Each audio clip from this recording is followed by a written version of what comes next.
એવું કઈ ખરું? 50 મણ બની ગઈ છે અત્યાર સુધી. 50 મણ. કેટલાક લોકો જમી શકે અંદાજે? 2 શરૂઆતનું છે, હજી આના પછી પાછા બીજા બનાવવા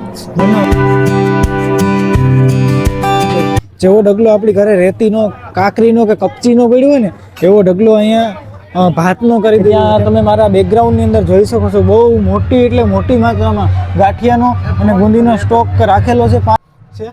જો આખી ગાંઠિયાની પેક પડી છે એ બધું સુધારે, સાંજે સુધારવાનું ચાલુ હતું. વાલ છે અને કાલ રાત થી લઈને તો આજ રાત લગી એમને સતત રસોઈ બનાવવાનું ચાલુ જ છે. એક ધારું તો મિત્રો બધાને જય સોનલમાં. મિત્રો આજે સરસ મજાનો સોનલમાંનો બીજનો ભવ્ય મહોત્સવ અને એ મહોત્સવ નિમિત્તે સોનલધામની અંદર જે ભવ્ય મહા રસોડું છે, રસોડાની અંદર કેટલી વાનગીઓ અત્યારે તૈયાર થઈ રહી છે, કેટલી વાનગીઓ તૈયાર થઈ ગઈ છે, બધું સ્ટેપ બાય સ્ટેપ આ વિડીયોમાં જોઈશ. તમારે બેકગ્રાઉન્ડની અંદર જોઈ શકો છો. તો મિત્રો તમે અત્યારે હાલ મારા બેકગ્રાઉન્ડની અંદર જોઈ શકો છો કે જે એકદમ ગરમા ગરમ દાળ છે એ બહુ મોટી માત્રામાં તૈયાર થઈ ગઈ છે. આપણે આની બધી કાચી વસ્તુ સાંજે જોઈ, અત્યારે તમે જોઈ શકો છો અહીંયા બહુ મોટી સાઈઝમાં દાળનો ટોપ છે એ ભર્યો છે. એક અહીંયા બહુ મોટી સાઈઝમાં દાળનો ટોપ ભર્યો છે અને એક બહુ મોટી સાઈઝમાં ટોપ ભર્યા છે. અને આની અંદર એક ટોપની અંદર કેટલી દાળ છે એ આપણને કોઈ આઈડિયા નથી, પણ અહીંયા ભાઈ છે એની પાસે આપણે થોડીક હિસ્ટ્રી લઈએ. કેમ છો ભાઈ? મજામાં? જય સોનલમાં. અત્યારે આ તમે દાળ જે મૂકી છે આ લગભગ ક્યારનું ચાલુ થઈ ગયું હતું બનાવવાનું? 3 વાગે ચાલુ થયું. હા, અને આ 3 ટોપ દાળના છે. અંદાજે એક ટોપની અંદર કેટલી દાળ હશે અંદાજે? આમ કેટલાક લોકો જમી શકે અંદાજે? 2 એક ટોપની અંદર. એવા તો 3 ટોપ છે, બરાબર ને? મિત્રો ભાઈએ સરસ મજાની વાત કરી કે એક ટોપની અંદર લગભગ 2500 થી 2000 લોકો જમી શકે એવા તો 3-4 ટોપ છે અને હજી બીજા પણ ઘણો બધો સ્ટોક છે. તો મિત્રો તમે જોઈ શકો છો અહીંયા લગભગ શાક છે. આ 1 2 3 4 ને 5 બહુ મોટી માત્રામાં, બહુ મોટી સંખ્યામાં શાક છે. એકદમ અત્યારે ગરમા ગરમ છે. હજી આમાંથી ધવાડા પણ નીકળે છે. લગભગ ભાઈએ વાત કરી કે 3 વાગ્યાની શરૂઆત થઈ ગઈ હતી આ બધી વસ્તુ બનાવવાની, કેમ કે આજે માની બીજ છે. તો માની બીજ નિમિત્તે લાખો શ્રદ્ધાળુ ઉમટી પડશે. તો અહીંયા આપણે એક ભાઈ છે એની પાસે થોડીક શાક કેવી રીતના બનાવ્યું છે અને કેટલા લોકોનું છે એના વિશે થોડીક માહિતી લઈએ. કેમ છો? મજામાં? જય સોનલમાં. જય કંચનમાં. તો તમે અહીંયા શું તમારું નામ કીધું? મારું નામ હિતેશભાઈ. હિતેશભાઈ, તમે આ લગભગ આપણે જોયું આ શાક છે એ 5 જેટલા ટોપ ભર્યા છે અંદાજે. અને હવે શું કેવું લાગશે? બનાવવું પડશે હવે કે એટલા થઈ જશે કે? શરૂઆતનું છે, હજી આના પછી પાછા બીજા બનાવવા પડશે હજી. તો લગભગ અંદાજે અત્યારે કેટલા માણસનું શાક તૈયાર થઈ ગયું છે? કેટલા માણસોનું અંદાજે? શાક છે અંદાજે ગણો તો 10,000 માણસો હશે. 10,000 માણસો આરામથી જમી શકે, બરાબર? હા. તો મિત્રો આપણે જોયું આગળ શાક ને અહીંયા મેં વાત કરી કે રોટલી પણ એકદમ લાઈ ચાલુ છે. અને રોટલી તો એવું વસ્તુ છે કે 1 2 કે 5 વ્યક્તિથી ન થઈ શકે, પણ અહીંયા તમે જોઈ શકો છો, નજર મારશો, લગભગ મારા અંદાજ પ્રમાણે 25 થી 30 જેટલા બહેનો માતાઓ છે એ રોટલી તૈયાર કરે છે. ને આ રોટલી તૈયાર કરવા માટે અહીંયા ચૂલા જેવું કેવી રીતના બને બતાવજો તો ભાઈ. આખી પ્લેટ જ રાખી દીધી છે અને નીચે તાપ કર્યો છે. અને જો અહીંયા બેનો બધા ધબધબાટ એ રોટલીની કાયદેસર ફટાફટ બધી લાઈવ વસ્તુ બને છે.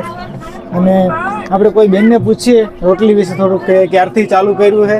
અને જો એકદમ લાઈવ લોટ પણ બંધાય છે. તો ચાલો આપણે બેનને પૂછીએ. તો મિત્રો હાલ અત્યારે આપણે સોનલધામ મઢડાની અંદર જે સરસ મજાનું લાઈવ રસોડું ચાલી રહ્યું છે એ નિમિત્તે અત્યારે તમે આપણે બેકગ્રાઉન્ડની અંદર જુઓ છો કે લાઈવ એકદમ ગરમા ગરમ રોટલી તૈયાર થઈ રહી છે.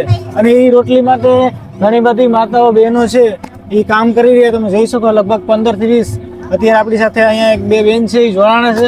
એની પાસેથી આપણે થોડીક માહિતી લઈએ કે આ કેટલા વાગ્યાથી રસોડું ચાલુ છે, કેટલા વાગ્યા સુધી ચાલુ રહે, કેટલી રોટલી અત્યાર સુધી બની ગઈ છે. આપણને બહુ આઈડિયો નથી, પણ અહીં આપણને બેનને ભેગા. કેમ છો બેન? મજામાં? બેન આપણે ક્યાંથી તમે આવો છો? પેલા તો કેશોદ. બધા કેશોદ છે? એટલે અલગ અલગ અમુક કેશોદ થી નવી બંદર થી એમ કરીને અલગ અલગ ગામડેથી બધા બહેનો સેવા માટે આવે છે. કેટલાક વાગ્યાથી ચાલુ છે કામ? હાલની કન્ટિન્યુ ચાલુ છે. કાલનું કન્ટિન્યુ. આજે આમ કઈ અંદાજ એવો કે એટલી રોટલી બની ગઈ હોય કે એટલી બનાવવાની છે એવું કઈ ખરું? 50 મણ બની ગઈ છે અત્યાર સુધી. 50 મણ. તો મિત્રો બેને સરસ મજાની વાત કરી કે અત્યારે લગભગ 50 મણ જેટલી રોટલી તૈયાર થઈ ગઈ ને હજી અવિરત આખો દિવસ ચાલુ જ રહે કે કન્ટિન્યુ ચાલુ જ રહે?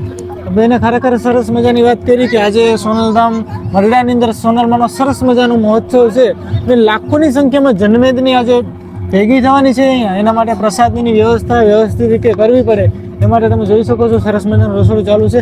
આભાર. જય સોનલમાં.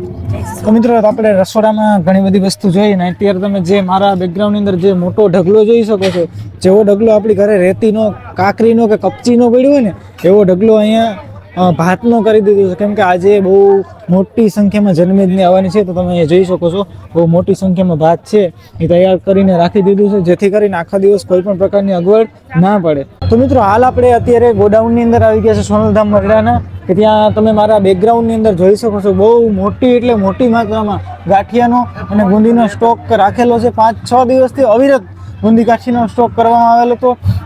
કેમ કે આજે બહુ મોટી માત્રામાં જનમેદની છે એ સોનલધામ મરડાની અંદર ભેગી થવાની છે અને એના બધાના પ્રસાદ માટે સરસ મજાની વ્યવસ્થા કરેલી તમે જોઈ શકો છો. અને આગળ જે 2 ટ્રેક્ટર ભર્યા છે ને એ ગુંદીના ટ્રેક્ટર ભર્યા છે ને આવા તો ગુંદી અને ગાંઠિયાના હજી પણ આગળ મોટા મોટા જે પેટી છે એ મોટા મોટા ભર્યા છે એ પણ આપણે જોઈશું. અહીં આપણી સાથે ભાઈ જોડાણા છે પાછા. હમણાં સાંજે પણ આ ભાઈ જોડાણા હતા આપણી સાથે. કેમ છો? મજામાં? મજામાં હો ભાઈ. બાપા તમારું નામ ભૂલાઈ ગયું. રણમલભાઈ. રણમલભાઈ બામણાસા. બામણાસા ને ગુંદી ગાંઠિયા વિશે આનું બધું કેવી રીતના થોડુંક તમે બધું માહોલ કર્યો એના વિશે કહો ને થોડુંક. માતાજીની દયા છે ભાઈ આ બધી. હા. અને માણસો આવે ને પબ્લિક પ્રસાદ લે. બાપા મહેરબાની. લગભગ અંદાજે કેટલો સ્ટોક હશે ગુંદી ગાંઠિયાનો? સ્ટોક ભાઈ જાજો છે હો. હાજો મતલબ કેટલો? એટલે એમ માનો કે 20 ટ્રેક્ટર માલ તો પડ્યો. એટલે અંદાજે કેટલાક માણસો જમી શકે? અંદાજી 10-12 હજાર માણસ. 10-12 હજાર માણસ સુધી તો વાંધો જ ન હોય. અને અહીંયા આગળ હજી ટ્રેક્ટરો ભર્યા છે ને? હા, મીઠાઈ ઠાલા છે ભરવાના. એટલે ટૂંકમાં એ સપ્લાય માટે થઈને અહીંયાથી ડાયરેક્ટ સપ્લાય માટે થઈને બરાબર માલ સામાનમાં ભરેલો છે અહીંયાથી. એટલે તમારે ટૂંકમાં સપ્લાય કરીને માં પહોંચાડી પહોંચાડી દેવાનું. દેવાનું અમારે. સારું કે તમે કેટલાક વર્ષથી સેવામાં અહીંયા છો? અમે અવારનવાર આવ્યા. અવારનવાર આવ્યા. હવે આવતા રહેજો. હવે આવતા રહે. હવે દયા થઈ ગઈ માની બરાબર. માની દયા. માતાજીની દયા થઈ ગઈ. જય સોનલમાં. જય સોનલમાં.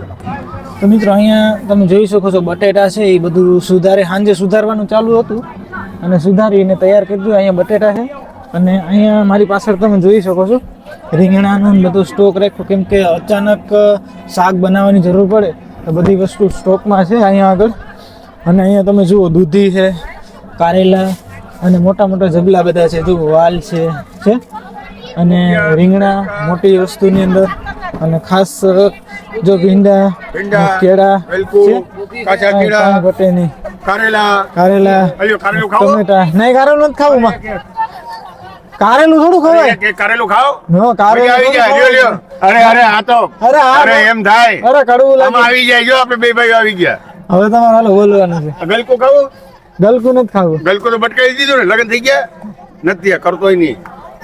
તમે હાલો ને 2 મિનિટ આવીને ખાઓ. તો મિત્રો જુઓ આ પેટી છે ને હું ખોલું પેટી ને. ઓહો જુઓ છે ભરીને ગાંઠિયાને આ. અને એવી તો આ તો નાની પેટી છે. એટલું નાની કાંઈ નથી. આ પેટી જુઓ આ તો એનાથી પણ મોટી છે. એ પણ જુઓ ભરી આખી ગાંઠિયાની છે. શું વાત કરું. અને આ પેટી તો જુઓ આની સાઈઝ જુઓ કેવડી છે. સાઈઝ ભાઈ બતાય અને લઈ આગળ આવતો ભાઈ. આની સાઈઝ તો જો છે એટલા હાથ કર્યા તો પહોંચતું નથી ને આપણા માથા એવડી મોટી સાઈઝ છે. અને આખી પાછી એવું નથી. જો તમે ખોલીને બતાવી દો. જો છે ભાઈ અનિલ બતાવજો તો નજીક આવતો ભાઈ. છે જો આખી ગાંઠિયાની પેક પડી છે. ભાઈ આવી સુવિધા રાખવી પડે. અને આ ગાંઠિયા ને પાછામાં આગળ એટલો સ્ટોક છે કેમ કે લાખોની સંખ્યામાં માણસો શ્રદ્ધાળુ આવવાના છે.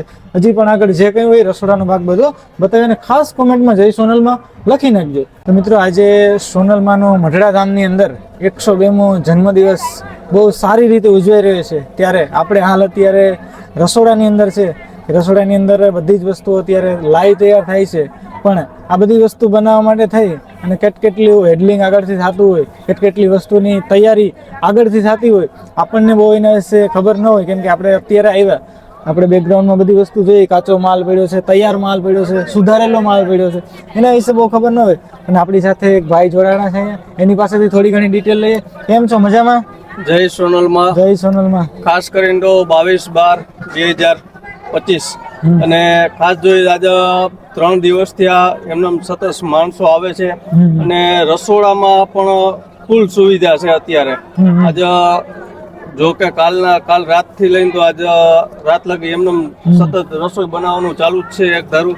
અને અઢળક માણસો પ્રસાદ કાલ પણ લઈ ગયા અને આજ પણ માણસો એવડા ભેગા થયા. ને આમ ને માની કૃપા છે કે હજી એમને કાંઈ વસ્તુ ઘટી જ નથી ટૂંકમાં. બધું એમનું માણસો ગમે તેટલા આવે, ગમે તેટલા શ્રદ્ધાળુ આવે, રસોડું અહીં એકદમ લાઈ ચાલુ છે. લાય ચાલુ, કોઈ વસ્તુ કાંઈ નહીં. અને ક્યાંયથી માણસો આવે છે અને કોઈ એવું સાંભળવા નથી મળ્યું કે આમ બન્યું. એટલી માની દયા છે. ને અમે અમારા ઉપલેટા તાલુકામાંથી આવી છે અને સેવામાં અમે દર વર્ષે હોઈ જ છીએ. શું તમારું નામ કીધું? મારું નામ નિખિલભાઈ ડાંગર, ઉપલેટાથી આવો છો, બરાબર? ઉપલેટાની બાજુમાં ઘણોદ ગામ. નિખિલભાઈ, તમે એમ સમજો ને કે કેટલાક ટાઈમથી અહીંયા સેવા આપવા માટે આવો છો? મારે આ 5મું વર્ષ છે. 5 વર્ષથી સતત. સતત 2 દિવસ અગાઉ આવી જ જઈએ સેવા માટે. ટૂંકમાં સેવા કરવાની મજા જ આવે, આનંદ જ અલગ હોય આખો. એમ નહીં, નકર આપણે અત્યારે જોઈએ તો કોઈ પાસે 1 મિનિટનો ટાઈમ નથી, બરાબર? પછી માની દયા હોય તો થાય. કારણ કે આવા સાનિધ્યની અંદર કામ કરવા માટે આવું એ પણ એક કંઈક આપણું આગળનું હોય જન્મનું, કે ભાઈ માતાજીની કૃપા હોય, દયા હોય. માની દયા ટૂંકમાં. ભાઈ સારું કહેવાય. અત્યારે મઢડા ધામની અંદર આ રસોડું છે અને લાખોની સંખ્યામાં લોકો છે લાખોની એ સંખ્યામાં પ્રસાદી લે છે. પ્રસાદી લેશે આજે. અને કોઈ પણ એવો કેસ આપણે સાંભળ્યો નથી કે અહીંયા કોઈ વસ્તુ ઘટી હોય કે કોઈ વસ્તુની અગવડતા પડી હોય. બધું એની રીતે વ્યવસ્થિત રીતે થઈ જાય. તો આપણે બધાનો સહભાગી આભાર. તમે આવો. જય માં સોનલ. જય માં સોનલ. આવો.